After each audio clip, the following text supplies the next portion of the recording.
नमस्कार, स्वागत है आपका आज की खबर में। मैं आपके साथ महिमा शर्मा। इस वक्त की बड़ी खबर बता रहे हैं, जहां लखनऊ उत्तर प्रदेश विधानसभा चुनाव के परिणाम हुए घोषित। 8 सीटों पर बीजेपी ने किया कब्जा, 2 सीटों पर सपा प्रत्याशी हुए विजयी। बीजेपी के आरपीएन सिंह और सुधांशु त्रिवेदी चुनाव जीते। बीजेपी के चौधरी तेजवीर सिंह, साधना सिंह भी जीती चुनाव। अमरपाल मौर्य, संगीता बलवंत, नवीन जैन चुनाव जीते। भाजपा के 8वें प्रत्याशी संजय सेठ भी चुनाव जीते। सपा से जया बच्चन, रामजी लाल सुमन ने जीता है चुनाव। सपा के 3रे प्रत्याशी आलोक रंजन चुनाव हारे। राज्यसभा की 10 सीटों पर 11 प्रत्याशी थे मैदान में।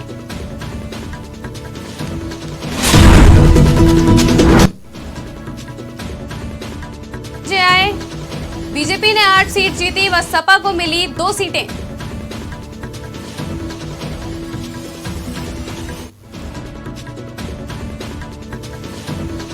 इस खबर पर ज्यादा जानकारी देने के लिए हमारे साथ संवाददाता अबू तला जुड़ चुके हैं। अबू तला, राज्यसभा चुनाव उत्तर प्रदेश के जो नतीजे हैं वो आ चुके हैं और साथ ही बीजेपी ने 8 सीटों पर कब्जा कर लिया है, क्या कुछ है मामला?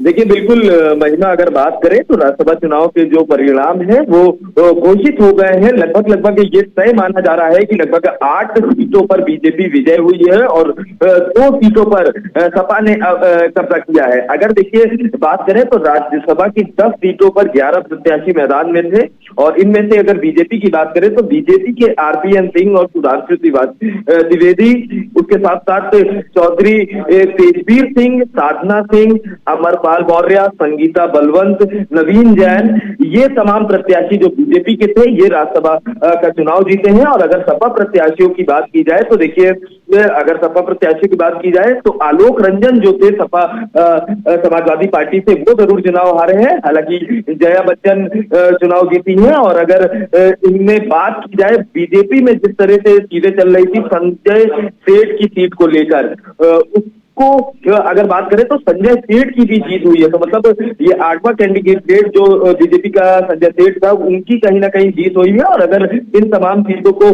देखा जाए, क्योंकि देखिए क्रॉस वोटिंग हुई है, तो भाजपा के 2 प्रत्याशियों ने जरूर समाजवादी पार्टी को वोट किया था, पर समाजवादी पार्टी के ऐसे 8 विधायक थे जिन्होंने क्रॉस वोटिंग की थी और एनडीए के पक्ष में वोट किया था। तो देखिए नतीजे उसी वक्त से साफ थे कि कहीं ना कहीं 8 सीटें जरूर बीजेपी के पास आएंगी और 2 सीटें समाजवादी पार्टी के पास जाएंगी। और लगातार आज की खबर की अगर बात करें तो देखिए, आज की खबर लगातार इस चीज को चला रहा था कि कहीं ना कहीं जो नतीजे हैं वो यही होंगे और इस खबर पर देखिए जरूर मोहर लग गई। हालांकि अब नतीजे सामने आ गए हैं तो कहीं ना कहीं तमाम जो नेता है उनके जरूर बयान अब सामने आएंगे और ये जरूर कह सकते हैं कि लोकसभा चुनाव से पहले एक देखिए जितनी मजबूत स्थिति में अब एनडीए दिखाई दे रहा है, उतनी मजबूत स्थिति में कोई भी पार्टी नहीं है। जी महिमा, तो क्या ऐसा माना जा सकता है कि सपा को क्रॉस वोटिंग का थोड़ा सा घाटा हुआ है?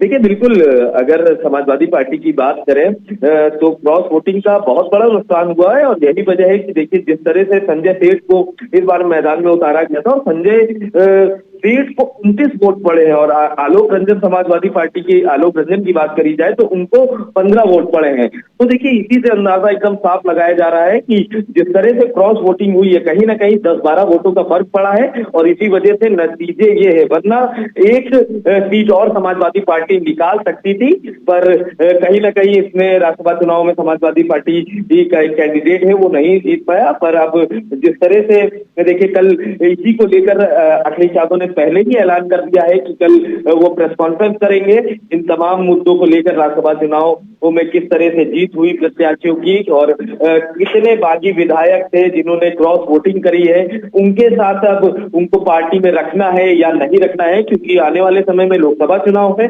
तो ऐसे में कहीं ना कहीं अपना पैटर्न जो है चुनाव लड़ने का वो जरूर समाजवादी पार्टी को अब चेंज करना पड़ेगा, क्योंकि क्रॉस वोटिंग हुई है। तो ये जरूर चिंता का विषय है समाजवादी पार्टी के लिए, पर एक मजबूत स्थिति में कहीं ना कहीं अब एनडीए दिखाई दे रही है। जी महिमा, ऐसा भी माना जा सकता है कि क्या राज्यसभा चुनाव के जो नतीजे आए हैं उसका असर लोकसभा चुनाव में भी पड़ सकता है?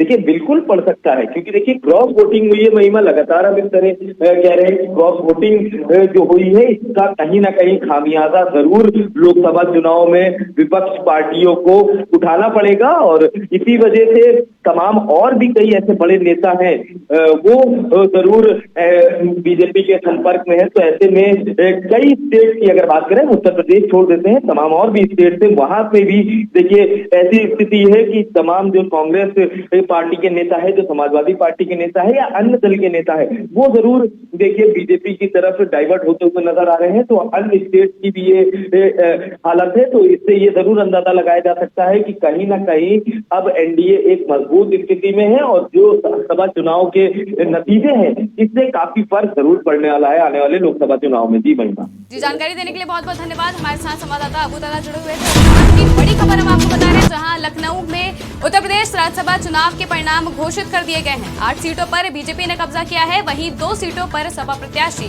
विजयी हुए हैं।